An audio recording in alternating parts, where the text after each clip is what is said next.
حمادة، لا. هسألك سؤال، لو جاوبت على السؤال ده صح مش هنكد عليك خالص، لو جبت عليه صح ولو جاوبت على السؤال غلط نكد شهر قدام. ماشي؟ ايه اكتر حاجة بتخاف منها بتخوفك؟ في ايه؟ جاوب. حاجة بتخوفني. جاوب. المفروض ان انا اجاوب صح. اجاوب عادي براحتك، جاوب بقى شوف. لا، مفيش حاجة بتخوفني. غلط يا حمادة، بتخاف على زعلي. نكد لاخر الشهر. طب اديني محاولة كمان. محاولة كمان. محاولة كمان. ماشي.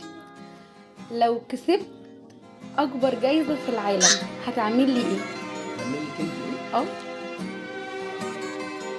مش هزعل. غلط يا حماد، عشان انا اكبر جايزة في حياتك. نكد يا حمادة لشهرين قدام، مش شهر كمان. فرصة كمان. مفيش فرصة كمان.